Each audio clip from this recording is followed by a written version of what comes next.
I took my family to a water park. It ruined our lives. Okay, buddy, we're right here. If you hurry, we can hit the wave pool before we go. I ruffled Will's hair, gave him a little push. He folded his arms, defiant. The racing slide. It's the funnest one. Most fun, I corrected. And whatever you say, Willie. He nodded with a "Himph," satisfied, and scurried off. He weaved his way through the molasses of the crowd, splitting families and couples as he homed in on the dilapidated porta-potty. This was one of the few recent attempts Will had dared to use the bathroom all by himself. He was capping a good run, but being out of the house, I kept an eye on the door for any signs of distress. Said it 100 times. I would have noticed anyone coming or going. Maybe 5 seconds I looked away.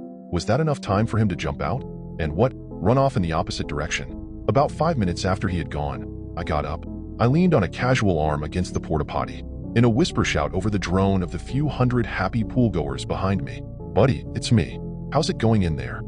There was movement inside. I swear it. I swear it wasn't my imagination. I heard something. I turned and saw my wife.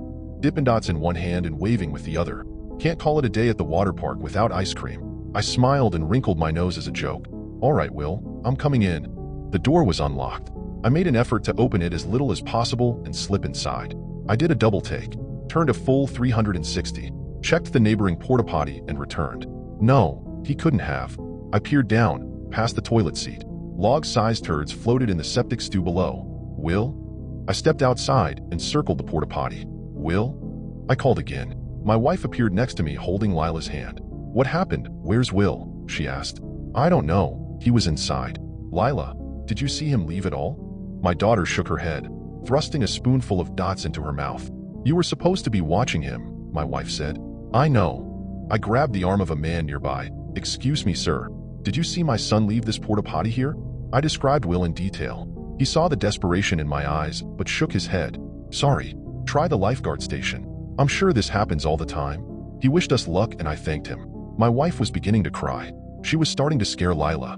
I ran ahead, cutting through one of the splash pads and hopping the fence to the lifeguard station. Oh, excuse me, sir. Some acne-riddled teenager with a red and white uniform stood up from behind the desk. You, my son. I can't find my son. Is there some announcement you can make? Something? The teen closed his eyes. Yeah, give me 1 second. I'm kind of new, so, I think, I don't have a second.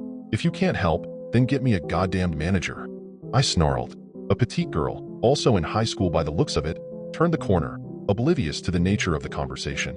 Hey, you can't talk to him like that, she pouted. There's no need to be rude. I stabbed my finger at her, my temper at the end of its wick.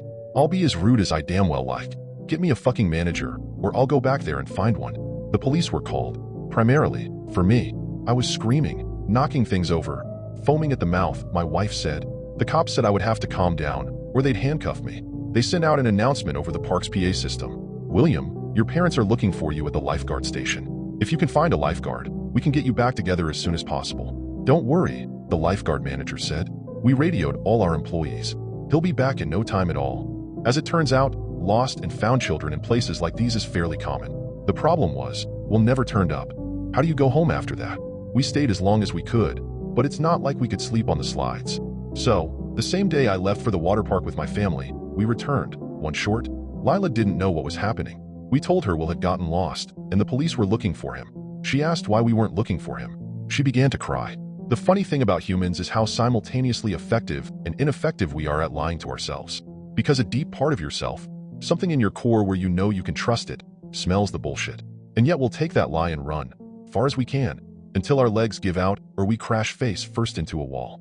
After the first day, that piece of me in my core knew I'd never see Will again. But I ran like hell. My lust for closure deflated my marriage like a water balloon with a leak.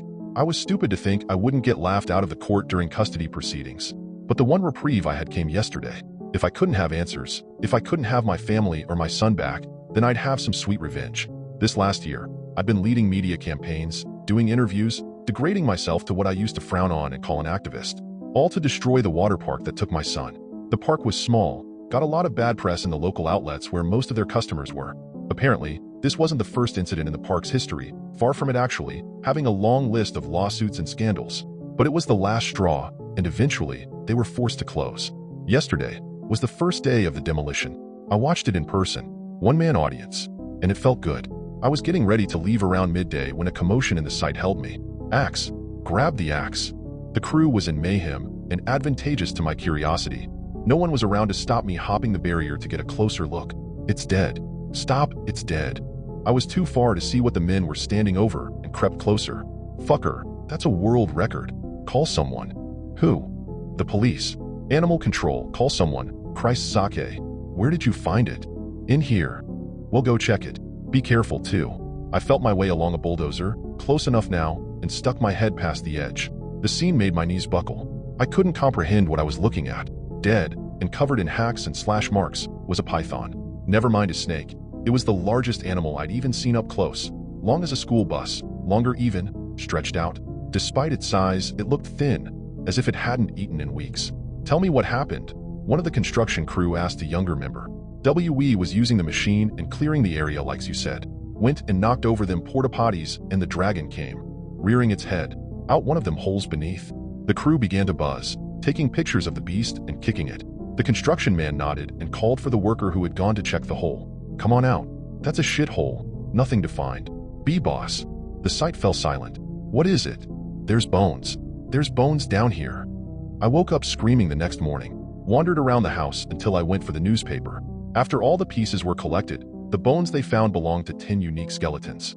It was a reticulated python, the invasive one, 26 feet long. Found the humidity of the park nice and chose a place it wouldn't be found. Headlined the local paper for a day before it was pulled. Previous owners of the park still had some influence in the area. And what did I get? Closure? I would have rather been buried with my unanswered questions.